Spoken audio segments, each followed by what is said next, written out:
Papa Francis mu by'ukuri yamaze kuba yitaba Imana, ni imwe mu nkuru zikomeje kugarukwaho mu buryo bugiye butandukanye, abayobozi mu nzego zitandukanye, ibigo bikomeye, amakipe n'ibindi bitandukanye mu by'ukuri bagiye bakomeza kugira gushyira hanze mu by'ukuri ubutumwa bw'ihumure ku muryango mugari wa Kiliziya Gatolika, umuryango mugari w'abakristo Gatolika, by'umwihariko birumvikana kwihanganisha abapadiri, umuryango mugari n'ubundi uba waragiye mu by'ukuri, abapadiri, abasenyeri n'abakaridinali bakomeje kugenda babana na Papa Francisco wa kabiri mu by'ukuri wamaze kuba atabaruka mu gitondo cy'itariki ya 21 Mata 2025. Ariko rero muri iyi nkuru tugiye gusubiza amaso gato inyuma, ubundi turebe Papa Francisco witabye Imana yari umuntu ki ku Rwanda. Hari amafoto mu mwaka yatambutse yagiye hanze, ubwo mu by'ukuri nyakubahwa Perezida wa Repubulika y'u Rwanda yasuraga ari kumwe na Madamu Jeannette Kagame, basuraga mu by'ukuri cyangwa se bakiriwe n'umushumba wa Kiliziya Gatolika ku isi. N'ibintu rero mu by'ukuri byashimishije abantu mu buryo bugiye butandukanye. Nitwa rero mu by'ukuri twitwa Nexus TV Official, twizere ko bamaze gukora subscribe kugira ngo tujye tubana umunsi ku wundi, kandi comment yanyu iba ari ingenzi.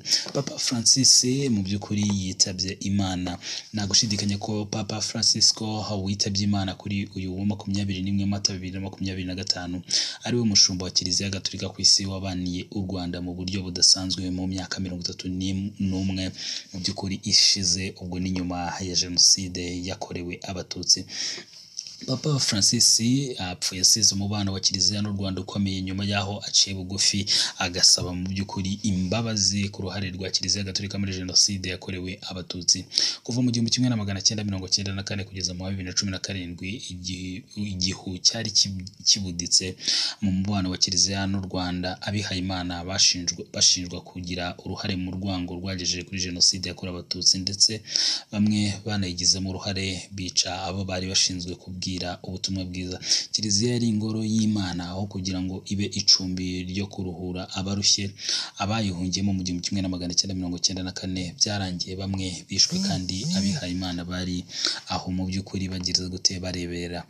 Mu 2016 ubwo yari mu nama y'igihugu y'umushyikirano, Perezida Kagame yavuze ko bitumvikana ukuntu Kiliziya Gatolika isaba imbabazi ku byaha yagizemo, idasaba imbabazi mu by'ukuri, isaba imbabazi ku byaha yagizemo uruhare mu bindi bihugu ariko nibikore mu Rwanda.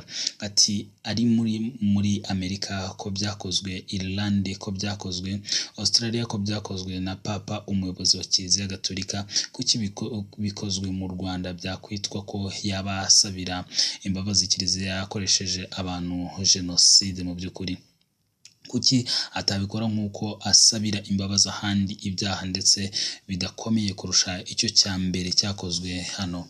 Hari nyuma y'aho abasenyeri ba Kiliziya Gatolika mu Rwanda basabiye imbabazi abakristo babo baba barijanditse muri Jenoside yakorewe Abatutsi, ibintu bitakiriwe neza, aho benshi bavugaga ko byari kuba byiza iyo bikorwa mu izina rya Kiliziya muri rusange, aho kuba abantu bamwe bishyize hamwe bakumva ko ari ngombwa gusaba imbabazi. Mu by'ukuri yaciye bugufi rero mu by'ukuri mu mwaka wa 2017 tariki ya 20 Gicurasi 2017, Perezida Kagame na Madamu Jeannette Kagame bakoreye uruzinduko i Vatican. Umukuru w'igihugu yakirwa n'umushumba wa Kiliziya Gatolika, bagirana ibiganiro byasize imigozi yari iziritse umubano w'impande zombi ucitse. Icyo gihe Papa Francis yasabye imbabazi Imana imbabazi ku byaha ndetse no gutsindwa kwa Kiliziya n'abayo bose, barimo n'abihaye Imana batwawe n'urwango ndetse n'ubugizi bwa nabi, bagaca ukubiri n'inshingano zabo z'iyogezabutumwa mu byabereye mu Rwanda. Papa Francis yagaragaje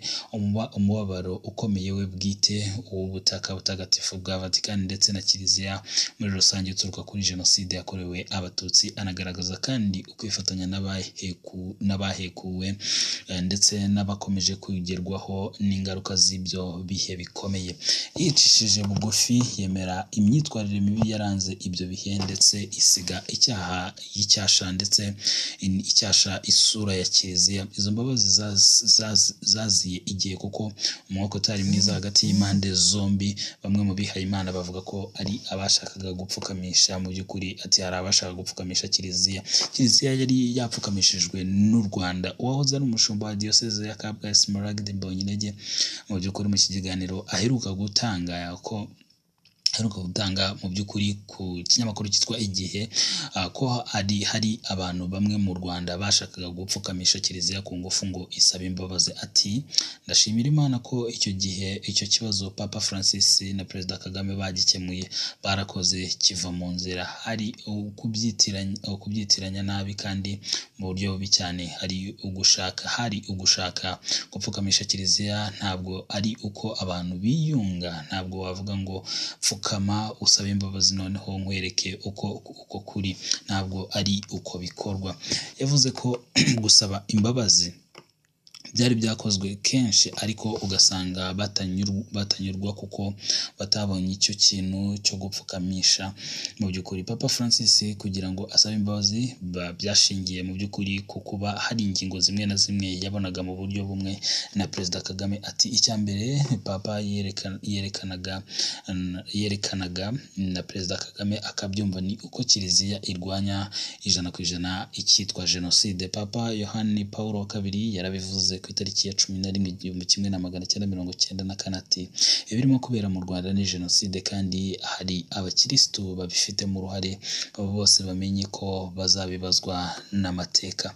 Perezida Kagame yashimye kuba kiliziya yaremeye uruhare rwayo, avuga ko kuba Papa Francis yarabashije gusaba imbabazi bigaragaza ubutwari. Ubwo Perezida Kagame yahuraga na Papa Francis bahanye impano, umukuru w'igihugu amuha inkoni itamirijwe amasaro, undi nawe amuha impano ifite igisobanuro gikomeye. Ati yari impano nziza, ni nk'ifoto ariko yashushanyijwe n'umuntu ansobanurira ko ari inzira iva mu icuraburindi mu butayu ijya ahera imyaka harumbutse ahari byiza gusa. Arangije arambwira ngo icyo abimereye ni uko azi ko ari rwo rugendo igihugu cyacu kirimo. Umwihariko wa Papa Francis. Abahuye na Papa Francis mu bihe bitandukanye umusobanura nk'umuntu w'umuhanga kandi wakoraga ibintu bijyanye n'aho isi igeze. Amwe mu mavugurura yakoze muri Kiliziya Gatolika harimo n'ayongerera abagore uruhare mu mirimo ya Kiliziya.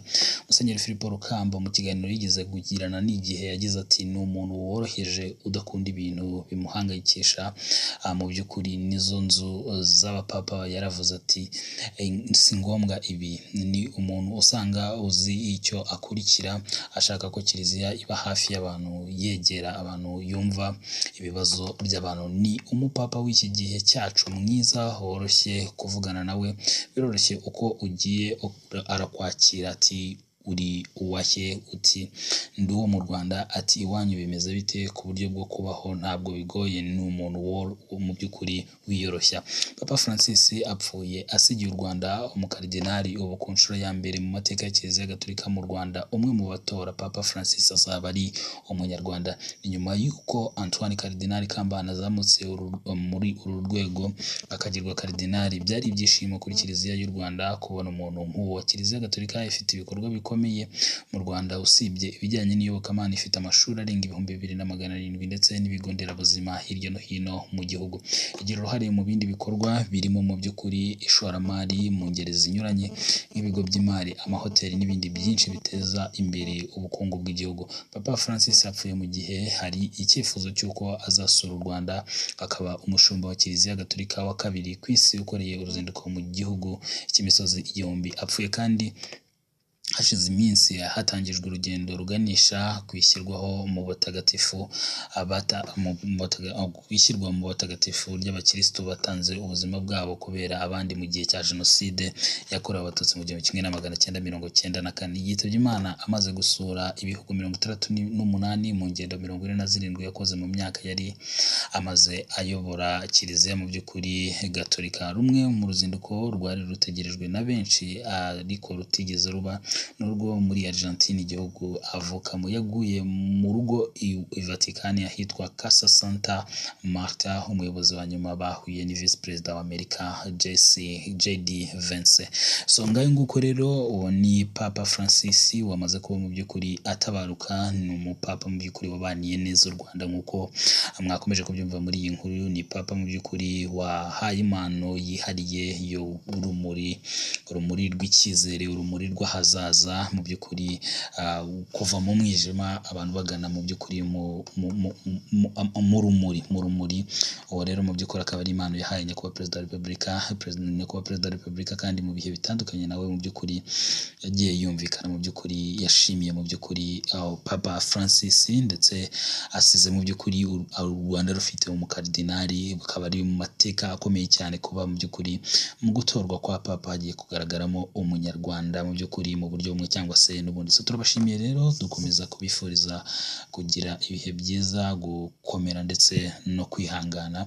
Turabashimiye kandi tubifuriza gukomeza mu by'ukuri gukora ibyiza.